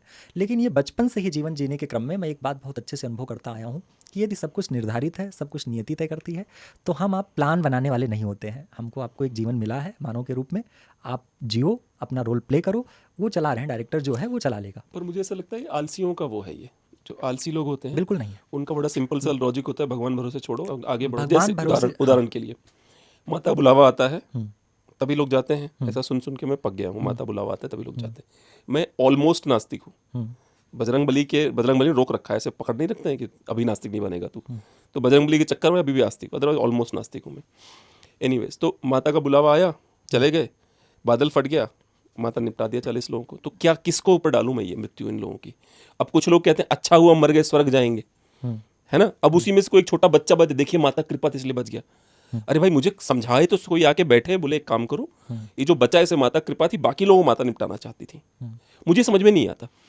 मृत्यु या जीवन, हम्म, ये जीवन है, हम जी रहे हैं, एक दिन हमारी भी मृत्यु निश्चित है। क्या जीवन जीते समय हम कृपा का अनुभव नहीं करते हैं, या हम जिस दिन मरेंगे तो क्या वो भी कृपा नहीं है? यहाँ कोई हमेशा रहने के लिए तो आया नहीं है। कुछ मौत ऐसी होती है कि उस मौत को हम स्वीकार नहीं पाते हैं। आपने अपने जीवन में ऐसे भी कई सारी मौतें देखी होंगी कि जिस मौत पे विलाप करने वालों की संख्या घर परिवार में भी कम होती है। अच्छा हुआ, भगवान ने बहुत अच्छा किया, बहुत तकलीफ सह रहे थे बेचारे, 1 साल से कोमा में थे, 3 साल से बिस्तर पे ही इनको पेशाब कराना पड़ता था, यहीं पर वो लैट्रिन करते थे। अच्छा हुआ कि अब किसी पे आश्रित नहीं है, अच्छा हुआ ईश्वर ने उठा लिया। उस समय आप ईश्वर को धन्यवाद दे रहे होते हैं, वो भी मृत्यु है। कुछ ऐसी मौतें होती हैं कि हम आप नहीं स्वीकार पाते हैं, जैसे कोई कम उम्र में जब चला जाता है। असल में होता क्या है कि जाने वाला, एक बरेली की शायरा है, जाने वाला आसानी से चला गया, मौत तो जो पीछे रह जाए उसकी है। तो मरता वो आदमी नहीं, वो तो चला गया, वो मुक्त हो गया इस शरीर से, उसके लिए कोई चुनौती नहीं है। उस परिवार के लोग, उसका जो समाज है, उसके जो अपने चाहने वाले लोग हैं, वो हर दिन फिर मर रहे होते हैं। वो तय करते हैं कि ये मृत्यु पे आभार प्रकट करना है कि इस मृत्यु पे उनको रोज़ दुखी होना है। तो मंदिर में दर्शन करते हुए जाते समय बादल का फट जाना, ऐसी कोई प्राकृतिक आपदा आ जाना, या किसी का स्वास्थ्य की वजह से मृत्यु हो जा रही है, या किसी ने अपनी उम्र पूरी करके मृत्यु पाली है, सबका एक समय निर्धारित है। आपके मृत्यु के लिए स्थान, समय और कारण, तीनों चीज़ें पहले से निर्धारित हैं। तो आप किसी पे दोष नहीं दे सकते हैं। ना कोई माता वहाँ पे किसी एक पे कृपा कर रही होती हैं और 4 पे वो कोई उनके पाप कर्मों का फल दे रही होती हैं। उनकी मृत्यु उसी स्थान पे, उसी तिथि पर, उसी जगह ऐसे ही होनी थी। ये हमारी आपकी अपनी सोच होती है। जिस दिन हम स्वीकार लेते हैं, हम उसी व्यक्ति को भुला भी देते हैं जिसके शोक में 10 दिन हम रो रहे हैं। 15वें दिन के बाद हमें उसको याद ही नहीं आती, हमारे लिए दूसरा दुख बड़ा हो जाता है। हमें ईएमआई का पैसा देना उससे बड़ा भारी दुख लगने लग जाता है। ये अपनी एक सोच होती है। आप इस दिशा में जाएंगे कभी, जिस दिशा में डॉक्टर साहब चले गए कथावाचक वाली श्रेणी में? समय ले जाएगा, मैं बिल्कुल जाऊंगा और मैं मन से तैयार हूँ इस बात के लिए। अच्छा, हाँ, तो हमारे लिए दरअसल आपको हिपोक्रेसी नहीं दिखती इसमें? मैं आपको अपनी बात समझाता हूँ। जी, जी। मैं उनके क्या कारण है मैं नहीं हाँ, जानता। बिल्कुल, हाँ। किसी आप ऐसे, ही से पूछ रहा हूँ आपके बारे में, कथावाचक आप बनेंगे, आपको हिपोक्रेसी नहीं नजर मैं आएगी? कथावाचक अपने आप को नहीं कहूँगा। हाइपोथेटिकली, हाँ। मैं एक बात जानता हूँ कि ईश्वर ने मुझे इस काम के लिए चुन लिया है। मैं अपने आप को नहीं मानता हूँ कि मैं किसी समाज में कोई परिवर्तन ला रहा हूँ या बदलाव मेरी वजह से आ रहा नहीं है। मैं ऐसे किसी भ्रम में नहीं जीता हूँ। मैं ये चीज़ जानता हूँ कि सबको भगवान कोई ना कोई रोल देते हैं। हमें उन्होंने, इंजीनियरिंग का विद्यार्थी था, वहाँ से छुड़वा के इस दिशा में ले आए, और आज की डेट में मेरे भीतर कोई मलाल इस बात का नहीं है कि काश मैं इंजीनियर होता, अच्छी खासी नौकरी होती। ये करते हुए मैं संतुष्ट हूँ, इससे घर परिवार भी चल रहा है और अपना काम ईमानदारी से कर रहा हूँ। 4 लोग, आप जैसे लोग, बड़े भाइयों का स्नेह है, वो कविता सुनते हैं, प्रभावित होते हैं, व्यक्तित्व से प्रभावित होते हैं, अच्छा लगता है। तो इसको संजोना, पहली प्राथमिकता तो है कि इसको मैं बचा के रखूँ। जैसा आपने कहा, फिर मैं मिलूंगा 15 साल बाद जब आपका विचार बदलेगा। मैं ईश्वर से प्रार्थना करूँगा कि मेरा विचार ना बदले। मैं नहीं जानता समय के गर्भ में क्या है, लेकिन अपनी कोशिश यही करूँगा कि इस रामायण को आप जैसे लोग 26 साल की आयु में अगर नोएडा बुला करके बैठ के बातचीत कर रहे हैं, या मनीष त्रिपाठी भैया आपको मेरा नाम रिकमेंड कर रहे हैं, ऐसे बड़े व्यक्तित्व के निगाह में मैं हूँ, ऐसे बहुत सारे लोग समाज में हैं, तो ये इस रामायण की पहचान क्यों है? तो कई बार लगता है, जब अपने आप से प्रश्न करता हूँ तो उत्तर मिलता है कि किसी को मेरी कविता अच्छी लगती है, किसी को मेरी बातें अच्छी लगती हैं, किसी को मेरा व्यक्तित्व प्रभावित करता है, किसी को इस बात से वो प्रभावित हो जाते हैं कि मेरी आयु बहुत कम है, मैं अच्छा कर रहा हूँ, ईमानदारी से कर रहा हूँ, कोई लोभ लालच नहीं है। तो पहली प्रार्थना तो ईश्वर से ये कर रहा हूँ कि इन चीज़ों को बचा कर रखें, मेरे भीतर इस रामायण को वो अंत तक बचा कर रखें। इस रामायण को बचा कर रखने के क्रम में वो जो कुछ देते जाएंगे, अगर मुझे लग रहा है कि अभी मेरी बात अधिक लोगों तक नहीं जा पा रही है, और मैं अगर कथा के क्रम में अपनी बात कहने की कोशिश करूंगा, मेरी उसमें भी रुचि है और अच्छे लोग सुनेंगे और कुछ परिवर्तन आ सकता है, तो मैं वो भी करने की कोशिश करूंगा। लेकिन बाजार मेरे भीतर वहाँ भी नहीं होगा, वहाँ भी यही होगा कि कम लोग सुने, लेकिन सुन के उसको मनन करें, चिंतन करें, तो हो सकता है। आपका फेस है वो वाला, आपका फेस है, मतलब अगर आप बनेंगे तो बहुत पॉपुलर बनेंगे। और एक कारण उसका ये भी है, जी। मैं वो भी बताना चाहता हूँ। मेरे जीवन में व्यक्ति के रूप में सबसे अधिक भूमिका मेरे बाबा की रही है। मेरा नाम भी, उन्होंने, आपने कहा कि नाम बहुत अच्छा लगता है, तो मेरा नामकरण मेरे बाबा जी ने किया था। पूज्य स्वर्गीय श्री गंगाधर दुबे जी थे, मेरे लिए तो हैं भी। उन्होंने मेरा नाम रखा था, और जिस उम्र में बच्चे काखा गाघा पढ़ते हैं, सीखते हैं, अक्षर लिख रहे होते हैं, उस उम्र में हमने काखा गाघा सीखने के बाद हमने पहले ट्विंकल ट्विंकल लिटिल स्टार नहीं पढ़ा है, हमने सुख सागर, विश्राम सागर, शिव पुराण, रामायण ही पढ़ा है, क्योंकि वो परिवार का परिवेश था। खासकर मेरे बाबा जी का, सुबह स्नान करने के बाद वो 10-15 पेज पढ़ लेते थे ऐसे कोई ग्रंथ, उसके बाद वो पानी पीते थे, ऐसे उनकी पूजा पद्धति में शामिल था। और जहाँ वो धागा डाल देते थे स्कूल से लौटने के बाद, फर्स्ट में, सेकंड में, थर्ड में, फोर्थ में, फिफ्थ में रहते हुए, मैं भी वो पढ़ता था। फिर शाम को उस पर चर्चा करते थे। तो बहुत सारी कविताओं में भी जो तत्व इस तरह के आ गए हैं, आध्यात्मिक पुट है, वो सारी चीज़ें वहीं से आई, वो भीतर कहीं ना कहीं घटित हो गया आने के बाद, कविता का जब आ गया तत्व। तो मेरे बाबा जी, मैं देखता हूँ अभी भी उनकी जो पुरानी किताबें रखी हुई हैं, हर किताब में वो मेरा नाम ऐसे लिखे हैं, पंडित रामायण धर द्विवेदी, कहीं कहीं लिख दी हैं कथावाचक रामायण धर द्विवेदी। तो मैं पूछता था दादी से कि ये कथावाचक ये सब पहले से क्यों लिख रखे हैं। तो वो बताती हैं दादी कि बाबा जी का मन होता था, और अगर वो होते तो तुम इंजीनियरिंग ना करते, अब तक तुम्हें वृंदावन भेजे होते कथा सीखने के लिए। तो एक उनकी भी इच्छा थी, इस नाते भी मेरा मन है कि व्यासपीठ पे नहीं तो ऐसे भी कहीं बैठ के कथा के क्रम में कुछ सार्थक बातें संवाद में करूँगा भविष्य में।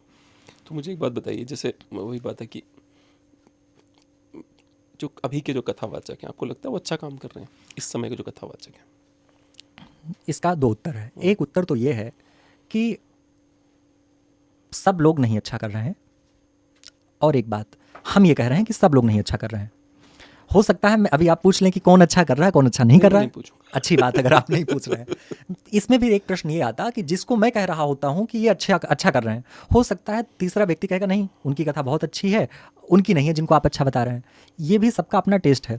लेकिन कथावाचकों में भी अब बहुत सारे बदलाव आ गए हैं। जो बातें, जो पीड़ाएं, जो विसंगतियां हम लोग अभी कब सम्मेलनों में देख रहे थे, वो सारी चीज़ें कथा के क्रम में भी आ गई हैं। कथावाचकों ने भी ऐसा बाजार बना लिया है कि अब उनको मंच पे जाने से पहले, ठीक से पहले सजने धजने में ठीक ठाक पैसे खर्च करने पड़ रहे हैं। डिमांड हो जाती है कि मंच का साइज ऐसे होना चाहिए, इतनी कुर्सियां ही लगेंगी, ये गाड़ी ही आएगी अगर एयरपोर्ट पे रिसीव करने, तो ही मैं चल के आऊँगा। उस गाड़ी का नंबर वीआईपी ही होना चाहिए। हाँ, ये भी अब डिमांड आप में एक चीज़ और जोड़ रहे हैं। बल्कि अब तो ये भी सुनने में आता है कहीं कहीं कि लोग बिजनेस क्लास की टिकट मांगने के क्रम में ये तक भी कहते हैं उसमें प्रणाम सर्विस भी ऐड करा दीजिएगा। अच्छा, तो मैं आऊँगा। तो मैं प्रणाम सर्विस नहीं जानता था, प्रणाम सर्विस आप भी नहीं परिचित हैं। एयरपोर्ट पे आपने देखा होगा, अक्सर सोशल मीडिया पे दिख जाता है, जब कोई एक्टर उतरता है, एक्ट्रेस फ्लाइट से लैंड करती हैं और बाहर निकल रही होती हैं, तो 4 लोग सुरक्षा में आ जाते हैं, एयरलाइन के लोग आ जाते हैं, सर प्रणाम स्वागत। मैं जब फर्स्ट क्लास में ट्रैवल करता हूँ विशेष अमेरिका जाने के लिए, तो अपने आप 2 लोग आते हैं, 2 लोग फर्स्ट क्लास के लिए आते हैं। तो प्रणाम सर्विस के लिए अलग से आपको 8-10 हज़ार रुपये चार्ज देना होता है, जिसमें 4-6 लोग आपको सर स्वागत है, सर प्रणाम, तो उनको तभी लगता है कि वो बड़े हैं। अच्छा, प्रणाम सर्विस है भी, तो उसका नाम ही प्रणाम सर्विस है। तो हम नहीं जानते थे, हम इसलिए भी नहीं जानते थे कि ईश्वर की कृपा है, कुछ लोग हैं इस तरह के प्रशंसक कि मैं एयरपोर्ट पे जाता हूँ तो मेरे लिए वैसे भी प्रोटोकॉल लगा देते हैं, कोई आ जाता है एयरलाइन का, कोई कभी CISF का, तो मुझे नहीं पता होता था। ये मैंने अभी जल्द ही पता चला कि टिकट के साथ में प्रणाम सर्विस भी मांगी जाती है, तो उसमें बाकायदा उसके लिए फीस है, तो उसमें 4 लोग प्रणाम करने वाले होते हैं। देख रहे हो बेटा कैसे कैसे दुनिया बदल रही है, पता ही नहीं। एक आपने डिमांड करी कि प्रणाम सर्विस चाहिए? नहीं, मुझे बिल्कुल नहीं चाहिए। भगवान की कृपा से बहुत प्रणाम मिल रहा है, मैं वैसे ही दंडवत रहता हूँ सबके सामने। हम इस सर्विस को प्रणाम कर ले रहे हैं, प्रणाम सर्विस। नहीं, आप हैं तो बड़े सिंपल आदमी। तो एक कवि है भालचंद्र त्रिपाठी, मैं उनकी कविता से बहुत प्रभावित रहता हूँ। उन्होंने लिखा कि सच कहे पर रूठ जाना ठीक है क्या, आईने से मुंह छुपाना ठीक है क्या, काम रावण का है तो कीजिए खुशी से, राम का चेहरा लगाना ठीक है क्या। ऐसे लोग मुझे अधिक निराश करते हैं। आप रावण बनकर आएंगे, मेरे भीतर जितनी श्रद्धा रावण के प्रति होगी या नहीं भी होगी, तो मैं आपको वैसे ही ईमानदार होकर के मिलूंगा। लेकिन जब आप राम के रूप में आकर के और रावण के कृत्य कर रहे होते हैं, वहाँ व्यक्ति का भरोसा टूटता है, वहाँ आस्था पे प्रश्न उठता है। इतने सारे मुझे बाबा मिले हैं अब तक इतने जीवन में, ठीक है, केवल अभी तक एक ही ऐसे बाबा हैं जिनको मैं श्रद्धा से देख पाया, उनका नाम है यति नरसिंहानंद सरस्वती। और उसके पीछे कारण सिर्फ इतना है कि वो अपफ्रंट रहते हैं, जो अंदर से हैं वही वो बाहर हैं, बाकी नौटंकियां देख देख के मैं थक गया। इस मामले में भी मेरा उत्तर यही होगा कि या तो आप कम लोगों की संगति में आए। अपफ्रंट कौन बाबा अपफ्रंट है, क्या बात कर रहे हैं आप? एक पता नहीं कौन से धाम है, नाम नहीं लूंगा उनका। मैं एक बात, दुनिया भर के लोग असल में बाबा, संत, साधु, हम उन्हीं को क्यों मानते हैं कि जिनका एक फेस बन गया, जिनके फॉलोअर्स हैं मिलियन में। भाई उन्हीं लोगों से मिला हूं मैं, किससे मिलूंगा? कारण यही है कि जो अच्छी चीज़ें हैं वो आपको सोशल मीडिया पे ही नहीं मिल सकती हैं। इसके लिए आपको चल के जाना पड़ेगा, धाम की महिमा अनुभव करने के लिए अयोध्या तक, वृंदावन तक जाना पड़ेगा। आप नोएडा जैसे शहर में बैठ के अगर अयोध्या को अनुभव करना चाहेंगे, नहीं कर सकते। नहीं कर सकता, मैं मानता हूँ आपकी बात, पर अयोध्या में VIP लाइन क्यों लगवा रहे हो? फिर आप मत लगवाओ, मैं आ जाऊँगा। मैंने ये निर्णय ले लिया है, ठीक है, क्योंकि मुझे VIP लाइन मिल जाती है आसानी से, ठीक है। मैंने निर्णय लिया जिस दिन इन्होंने वीआईपी लाइन खत्म करी उस दिन मैं भी जाना शुरू करूंगा, उससे पहले मैं नहीं जाऊंगा, सीधी सी। तो आपको क्यों लगता है कि अयोध्या हमको वहीं जाना है जहाँ वीआईपी लाइन है? अयोध्या का अनुभव करने के लिए आपको किसी मंदिर में ही जाना पड़ेगा। अयोध्या का अनुभव करने के लिए आप सरयू जी के घाट पे जाके बैठिए, वहाँ कोई लाइन नहीं है। आप अयोध्या का अनुभव करने के लिए उस बैरागी संत के पास जाकर के बैठिए जो सूखी रोटी खा करके केवल राम नाम का जप कर रहा है, जिसके जीवन में और कोई चाह नहीं है, कोई तृष्णा नहीं है। आप अयोध्या का अनुभव करने के लिए ऐसे संत के पास क्यों नहीं जाते हैं कि जिनके लिए शास्त्र ही प्रमाण है, उनके लिए ये बात प्रमाण नहीं है कि उनके यहाँ योगी जी चल करके आ रहे हैं, कि उनके यहाँ डिप्टी सीएम चल के आ रहे हैं कि नहीं आ रहे हैं। उनके यहाँ जो भी आ रहा है सबका उसी तरह से स्वागत है। ऐसे लोगों के पास जाइए। ये अनुभव आप तभी कर सकते हैं जब आप चल के जाएंगे। एक तो क्या है, हमने कुछ धारणाएं मन में बना ली हैं कि ऐसे ही सब हैं, ऐसे ही सब नहीं है। सब एक जैसे होते तो दुनिया नहीं चल सकती थी। उसी अयोध्या में रहते हुए इन सारी विसंगतियों का अनुभव मुझे भी होता है, मैं भी इसके पक्ष में नहीं होता हूँ, लेकिन उसी अयोध्या में ऐसे लोगों को भी मैंने चिन्हित कर रखा है कि जहाँ जाने के बाद दुनिया मुझे बिल्कुल अच्छी नहीं लगती, मुझे लगता है यहीं रच बस जाना चाहिए। मैं जिस अपने गुरुदेव की बात कर रहा हूँ, आचार्य मिथिलेश नंदिनी शरण जी के चर्चा कर रहा हूँ, मैं आपको ये गारंटी अभी ले रहा हूँ कि आप उनके पास बैठ के आइए, एक दिन बैठकर आप आएंगे और उसी महीने आप खुद योजना बनाएंगे, रामायण जी कुछ करिए, मुझे फिर अयोध्या आना है, उनके पास बैठना है। ऐसे भी लोग हैं। मैं उम्मीद करूंगा कि ऐसा हो, बहुत मुश्किल है पर मैं गारंटी ले रहा हूं और मैं ऑन रिकॉर्ड बोल रहा हूं कि ये आपकी बात होगी। आप रख के आइए उनके सामने विषय। उनके पास इस बात के लिए अवकाश नहीं है कि वो इस पर बैठ के चर्चा करेंगे कि हमारे मठ में अगर ये आ जाए तो ऐसा हो जाए, इनको बुला लो। वो सुबह बैठते हैं अपने लैपटॉप पे, मैकबुक पे, इस समय भी बैठ के वो यात्रा कर रहे हैं। अभी मेरी बात हुई, वो इस समय निकले छपरा से अयोध्या आते समय वो झपकी भी नहीं ले रहे होंगे, वो बैठ के कुछ लिख ही पढ़ रहे होंगे, लैपटॉप पे पढ़ रहे होंगे, कोई साहित्य पढ़ रहे होंगे या कोई लेख लिख रहे होंगे। आप इस बार महाकुंभ हुआ है, इस बार का जी, इस बार के महाकुंभ ने तो थोड़ा सा और भरोसा हिला दिया कि भाई जो अधिकतर जितने भी हमारा जो कल्चर है, भिक्षा मांग के खाने का हमारा रिवाज है, सभी साधु संतों का है। और भाई साहब महाकुंभ में कंपटीशन चला है बाबाओं के बीच में, लड़ाई तक हो गई है, कंपटीशन चले हैं कि किसका जो पंडाल है वो कितना शानदार होगा। बात कह रहा हूँ, किसका पंडाल कितना शानदार है, हाँ, किसके यहाँ मतलब अगर मैं बुरे शब्दों का प्रयोग ना करूं, पर भाई जो लोग भिक्षा मांग रहे हैं उनके अंदर कौन सा ईगो। बहुत एक बात मैं आपको कहूँगा, वैसे आप बड़े हैं, मैं कोई सलाह देने की स्थिति में नहीं हूँ, लेकिन जीवन जीने के क्रम में मैं हमेशा एक सलाह देता हूँ कि जीवन को सहजता से जीना चाहिए, और वही जीवन सबसे अच्छा जीवन होता है जिसमें सहजता हो। उसी कुंभ में जहाँ पे अपने वर्चस्व की लड़ाई लेकर के लोग बैठे हुए थे कि पंडाल किसका बड़ा है, किसके यहाँ विदेशी लोग सबसे अधिक आ रहे हैं, किसके यहाँ चल के अमित शाह जी चल के आएंगे, नाम भी ले रहा हूँ, तो किसके यहाँ मिनिस्टर्स की संख्या अधिक है, तो किसके यहाँ चढ़ावा सबसे ज़्यादा चढ़ रहा है। उसी कुंभ में ऐसे भी लोग थे जो अपना धन, अपना श्रम लगा करके, अपना व्यवसाय छोड़ करके आ करके अपना जो संचित उन्होंने कुछ धन कमा रखा है उस कोष से कुछ परसेंट ला करके खर्च कर रहे थे और सेवा के कई प्रकल्प शुरू किए हुए थे। वो भंडारा नित्य चला रहे थे, वो वहाँ पे जो कुछ नहीं कर सकते हैं, सामान बेचने वाले, कोई दातून बेच रही हैं, महिला बैठी हैं, बुजुर्ग, तो कोई वहाँ पे दूध का पैकेट बेच रही हैं, उन लोगों को भोजन जा करके करा रहे हैं, अपने हाथ से परोस रहे हैं। ये हमारी आपकी अपनी दृष्टि होती है कि हम क्या देखते हैं। अपनी दृष्टि में जो आप देखना चाहते हैं हमें वही दिखाई देता है।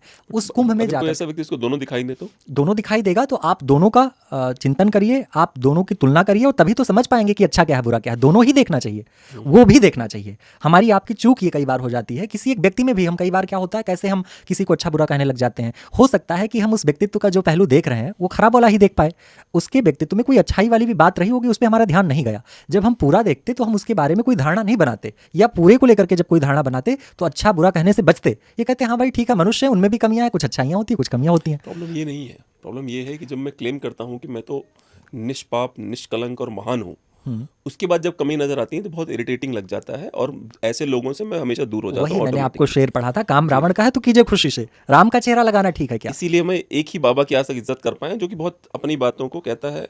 उन्होंने मुझसे कहा था कि मेरे और तुम्हारे अंदर सुशील भाई सिर्फ अंतर इस वस्त्र का है, बाकी जैसे तुम हो वैसे हम हैं। हाँ, हमने एक व्रत ले रखा है कि हम ये वाला काम बहुत अच्छा करेंगे, जो भी वो काम करते हैं, ये हमारा व्रत है, इसके लिए हम दिन रात एक करेंगे, लड़ेंगे, भिड़ेंगे, मरेंगे भी। बस अब यहाँ हमारी और आपकी सोच अगर उनसे मैच कर रही है तो हम उनकी इज्जत कर पाएंगे, लेकिन जिस एक विचार को लेकर के वो चल रहे हैं पूज्य यति नरसिंहानंद सरस्वती जी, उस विचार से ही बहुत सारे लोग नहीं संतुष्ट हो पाते हैं, कहते हैं एकदम कट्टर हैं, इस तरह के हैं, मुखर हैं।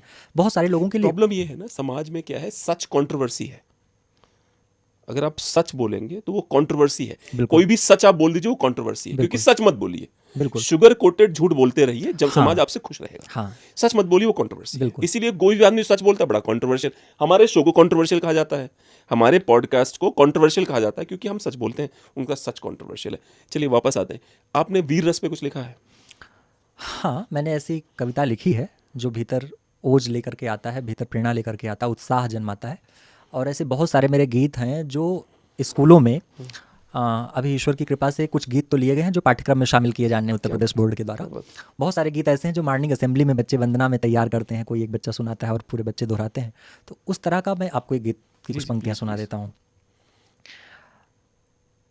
एक गीत मैं आपको और सुनाना चाहूँगा, वो इस नाते कि जो लोग हिंदी में रुचि रखने वाले लोग होंगे उनके लिए ये प्रयोग बहुत अच्छा होगा। ये गीत भी मैं मिशन की तरह विद्यालयों में ज़रूर पढ़ता हूँ, क्योंकि होता क्या है कि हिंदी से जो लोगों का रुझान कम होता गया, रुचियाँ कम होती जा रही हैं। तो रुचि बढ़ाने के लिए जैसे भोजन में हम क्या करते हैं कि कोई चीज़ हमें नहीं पसंद है, करेला बहुत लोगों को नहीं पसंद आता, कड़वा होता है, उसका स्वभाव है, तो हम उसमें प्याज और गुड़ डाल के उसको थोड़ा सा टेस्ट बदलने की कोशिश करते हैं। तो ऐसे हिंदी के प्रति रुचि बढ़े लोगों की, हिंदी कविताओं के प्रति, तो एक प्रयोग मैंने किया था कि जो मुहावरे हैं, मुहावरों को याद करने का एक अच्छा ढंग मैंने उसमें दे दिया कि वो कविता में ले आया हूँ मैं, और हर पंक्ति में एक मुहावरा है, संदेश देता हुआ गीत है। लेकिन मैं आपको एक वो गीत सुना दूँ जो आपने कहा जिसमें ओझो उत्साह हो। भीत खड़ी करनी छोड़ो अब राहों के पाषाणों से। मेरे ओज में ना तो पाकिस्तान को बंदूक लेके दौड़ाना पड़ेगा और ना आपको तालियों का महोत्सव खड़ा करना है, एक विचार है। भीत खड़ी करनी छोड़ो अब राहों के पाषाणों से, भीत खड़ी करनी छोड़ो अब राहों के पाषाणों से, पथ के पाहन चुन चुन कर सागर पर सेतु बना डालो, पथ के पाहन चुन चुन कर सागर पर सेतु बना डालो, भीत खड़ी करनी छोड़ो सागर पर सेतु बना डालो। रोना रोने से कब पथ की दुर्गमताएं कम होंगी, रक्त बहाकर कब शूलों की निर्मम आंखें नम होंगी, देख पसीने से लथपथ कब सूरज चंवर डुलाएगा, प्यास तुम्हारी हरने को क्या मरुथल सरी हो जाएगा, विनती सुनकर सिंधु कभी भी मार्ग नहीं देते साथी, फिर तुम भी क्यों अग्निबाण अब तान नहीं लेते साथी, अवरोधों को मात मिले तुम ऐसा दृढ़ निश्चय कर लो, अवरोधों को मात मिले तुम ऐसा दृढ़ निश्चय कर लो, भय का उन्मूलन करना जीवन का हेतु बना डालो, पथ के पाहन चुन चुन कर सागर पर सेतु बना डालो, भीत खड़ी करनी छोड़ो सागर पर सेतु बना डालो। अगली पंक्तियां हैं।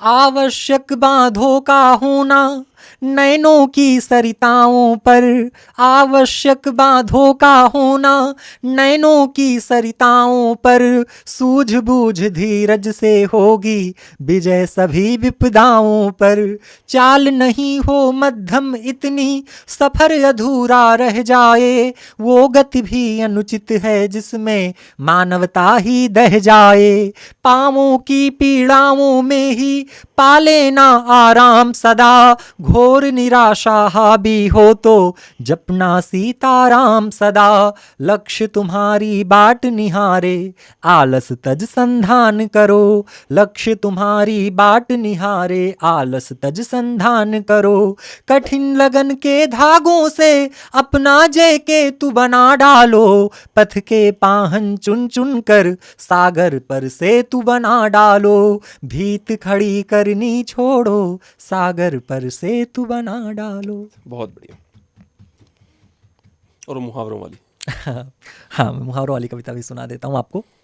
वो भी एक संदेशपरक गीत है, सकारात्मक गीत है। ईश्वर की कृपा ही थी कि ये गीत बस केवल थॉट आया था कि कुछ ऐसा लिखना है, और प्रभु की कृपा से संभव हो पाया कि अर्थ अस्पष्ट होते हुए ये गीत में लिख पाया हूँ, वरना मुहावरों के साथ पंक्तियों का तारतम्य मिलाते हुए लिखना कठिन था। इसीलिए मैं सुनना भी आपसे लेकिन ईश्वर की कृपा रही कि जी जी, लोगों ने अब तक उसको बहुत पसंद किया है। जी जी जी जी। अंधियारे में तीर चलाना, कठिन लगन से आंख चुराना, अंधियारे में तीर चलाना, कठिन लगन से आंख चुराना, और एक के तीन बनाना छोड़िए, अगर मगर कर समय बिताना छोड़िए, अगर मगर कर समय बिताना छोड़िए, आप अक्ल की रोटी खाएं निश्चय सदा अटल हो, नीर क्षीर के बने विवेकी, रोम रोम निश्चल हो, कांटा बोना टांग खींचना नीच कर्म ये सारे, अंधे की लाठी हो पाए तो फिर जन्म सफल हो। बहुत गलत है कोख लजाना, शुरू करें जी जान लड़ाना, बहुत गलत है कोख लजाना, शुरू करें जी जान लड़ाना, अब बालू पर भीत बनाना छोड़िए, अगर मगर कर समय बिताना छोड़िए, अगर मगर कर समय बिताना छोड़िए, अपनी करनी पार उतारे सत्य कहा जाता है, कर्म करे जो जैसा वो वैसा ही फल पाता है, अध जल गगरी रहे छलकती ये हर कोई जाने, जो गरजे वो नहीं बरसता केवल दिखलाता है। मिट्टी के माधो बन बैठे, मिट्टी के माधो बन बैठे, खटिया तोड़े मूछे ऐठे, मिट्टी के माधो बन बैठे, खटिया तोड़े मूछे ऐठे, बिना गुड़ों के धाक जमाना छोड़िए, अगर मगर कर समय बिताना छोड़िए। और इस गीत की अंतिम पंक्तियां हैं, चोरी करके कोतवाल को उल्टा डांट लगाते, चोरी करके कोतवाल को उल्टा डांट लगाते, फिसल पड़े तो हर हर गंगे कहकर शीश झुकाते, बिना मरे ही स्वर्ग चाहते किंतु नहीं यह संभव, जो सागर में गहरे उतरे वे ही मोती पाते, सदा कुएं तक प्यासा जाए कुआं भला कब चल कर आए, सदा कुएं तक प्यासा जाए कुआं भला कब चल कर आए, हस्तरेख के दोष बताना छोड़िए, अगर मगर कर समय बिताना छोड़िए, अंधियारे में तीर चलाना, कठिन लगन से आंख चुराना, और एक के तीन बनाना छोड़िए, अगर मगर कर समय बिताना छोड़िए। हमारे एक चाचा कहते हैं बहुत एक का तीन लगाता है वो चाचा का नया डायलॉग है, 3 का 5 बहुत बनाता है। एक सवाल मेरे पास, आप मेरे मन में आपके लिए, भगवान राम का जब मंदिर बना, आपने दर्शन किए उनके, कैसा लगा आपको जब आप मूर्ति के सामने पहुंचे प्रभु राम के, तो आपको कैसी फीलिंग आई? जितना भावुक होता था मैं जब वो टेंट में थे रामलला, उतनी भावुकता नहीं थी उस मूर्ति के सामने। अच्छा, उनमें श्रद्धा है, वो जिस भी रूप में हो, तो यहाँ मैं एक पत्थर में भी उनको देख सकता हूँ, ये तो अपनी आस्था की बात होती है। और मेरी ही पंक्तियाँ हैं कि श्रद्धा हो तो मूर्तियाँ भवानी बन जाती हैं, पापी की हथेलियाँ भी दानी बन जाती हैं, आस्था हो मन में तो जानवी परात में भी, आस्था ना हो तो गंगा पानी बन जाती है। तो ये आस्था की बात होती है। लेकिन बहुत ईमानदार उत्तर ये है कि आपने प्रश्न किया है, कोई कारण होगा, यहाँ भी आपके रामलला विराजमान है। तो वो रामलला के सामने जाता था तो अपने आप मैं जब वहाँ पहुँचता था तो अपने आप भावुक हो जाता था। लेकिन इस रामलला के सामने मेरा मन उतना नहीं पसीजता है। जाता हूँ, दर्शन करता हूँ, देर तक बैठता हूँ, अर्चना करता हूँ, लेकिन बहुत अच्छी फीलिंग नहीं आती है। अच्छी फीलिंग का मतलब अच्छा फील करता हूँ, लेकिन जितना अनुभव होता था ईश्वरीय सत्ता का अपने रामलला के पास, इस मूर्ति के सामने मैं। तो इसके पीछे ये कारण तो नहीं था कि वो गिल्ट कॉन्शियस था कि टेंट में है हमारा रामलला? वो ये ज़्यादा बड़ा कारण, ये भी एक कारण रहा होगा। जी जी। दूसरा ये भी कारण है कि हम अपने रामलला को जिस रूप में देखते आए हैं, हमारे वही रामलला मुख्य रूप से यहाँ भी विराजमान होने चाहिए थे। मुख्य अच्छा, आप कह रहे हैं जो वहाँ प्रतिमा थी वही प्रतिमा होनी चाहिए, यहाँ प्रतिमा मुख्य अलग रूप से, बनाई गई है ये बात। अच्छा, यहाँ भी वही रामलला लाके विराजमान किए जाने चाहिए। बड़ा अच्छा लगा साक्षात रामायण जी से मिलके, है ना उम्मीद है आपको भी अच्छा लगा। नहीं, मुझे बहुत अच्छा लगा, और हमें ये लगा भी नहीं कि हम पहली बार आपके साथ बैठे हैं। जी जी जी। और ऐसा अगर महसूस कर रहा हूँ तो उम्मीद भी करता हूँ कि अब जल्दी जल्दी हम लोग मिलते भी रहेंगे। नहीं प्लीज़ ज़रूर मिलेंगे, ज़रूर मिलेंगे। It was wonderful। हाँ। मैं आपको आमंत्रित कर रहा हूँ कि आप अयोध्या पधारें जी जी बिल्कुल। और असली अयोध्या का अनुभव करें। जो ये कहते हुए निराशा भी है मन में कि असली अयोध्या हमारी रह भी नहीं गई है, वो भेंट चढ़ गई है कुछ लोगों के उसमें, लेकिन महत्वाकांक्षा की। हाँ, लेकिन फिर भी हाँ हाँ, जो असली अनुभव अयोध्या में आके करते रहे हैं, पीढ़ियाँ करती रही हैं, उस अयोध्या का अनुभव करने के लिए आप 1-2 दिन का समय लेके पधारें, ज़रूर ज़रूर। तो हो सकता है कि आपको अच्छा लगेगा। ठीक है, बहुत बढ़िया। जय Siya Ram. Thank you very much. ठीक है।